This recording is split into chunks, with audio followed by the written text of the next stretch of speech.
അന്നേരം അവളെ എന്ത് പണിയാണാ കാണിച്ചത്? എന്ത് പറയാനാ എൻ്റെ സുഷമയെ, നമ്മളാരും ഇങ്ങനെ വിചാരിച്ചിട്ടില്ല. പണിക്ക് പോകാനാണെന്ന് പറഞ്ഞിട്ട് ഇവിടുന്ന് പോയതാണ്.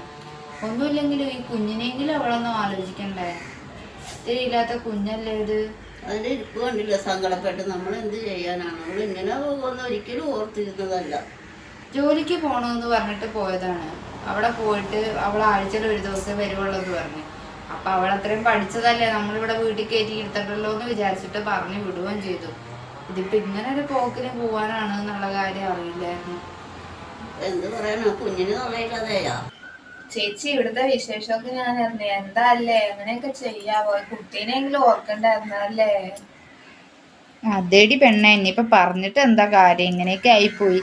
ഇവിടുന്ന് പഠിക്കാൻ പോണെന്ന് പറഞ്ഞു പോയതാ. ഇത്രയും പഠിച്ച പെൺകുട്ടിയല്ലേ, അപ്പൊ വീട്ടിൽ വെറുതെ ഇരിക്കണ്ടല്ലോ എന്ന് വിചാരിച്ചിട്ട് ഞങ്ങളും പറഞ്ഞു പോയിട്ട് വായോ മോളേന്ന്. പക്ഷെ അതിങ്ങനൊരു പോക്കാവൂന്ന് വിചാരിച്ചതേ ഇല്ല.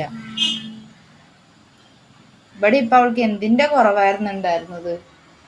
എന്തായാലും ഇപ്പൊ അങ്ങനെ എന്താ, എന്റെ കാലം കഴിയണവരെ ഞാൻ ഇതിനെ നോക്കും. അത്രല്ലേ എന്നെ കൊണ്ട് പറ്റുള്ളൂ. എന്നെ കൊണ്ട് പറ്റണ പോലെയൊക്കെ ഞാൻ ഇതിനെ നോക്കി ഭക്ഷണം കഴിക്കാൻ കൊടുത്തിട്ട് ആക്കും. എന്ത് പറയാനാ, നമ്മള് ഇപ്പൊ അങ്ങനെ ഒരു ഇത് വന്നു പോയി. ഓരോ ദുരന്തങ്ങൾ വരുന്ന വഴിയേ. അവൻ വന്നു കഴിഞ്ഞാൽ എന്തായിരിക്കും എനിക്കറിയില്ല. അത് ജോലിക്ക് എന്ന് പറഞ്ഞിട്ട് പോയിരിക്കണതാണ്. അത് തിരിച്ചു വരുമ്പോ എന്താവും, ഇത് കേട്ട് കഴിഞ്ഞാൽ എന്താവും എന്നുള്ളത് ഒരു പിടിയില്ല. ഞങ്ങളാരും വിളിച്ചു പറഞ്ഞിട്ടില്ല. അടുത്തുള്ള ആൾക്കാരൊക്കെ വിളിച്ച് അറിയിച്ചിട്ടുണ്ടാവും അവനെ. അമ്മ പോയത് നമ്മളിന് ഇഷ്ടമല്ലാത്തതുകൊണ്ടല്ലേ അച്ഛമ്മ സങ്കടപ്പെടുക? അയ്യോ, ഉണ്ണി സങ്കടപ്പെടണ്ടാട്ടാ, അമ്മക്ക് വരൂട്ടാ, സങ്കടപ്പെടണ്ടാട്ടാ. അപ്പോൾ ഗൈസ്, വീഡിയോ ഇഷ്ടപ്പെട്ടാൽ സപ്പോർട്ട് ചെയ്യാൻ മറക്കല്ലേ.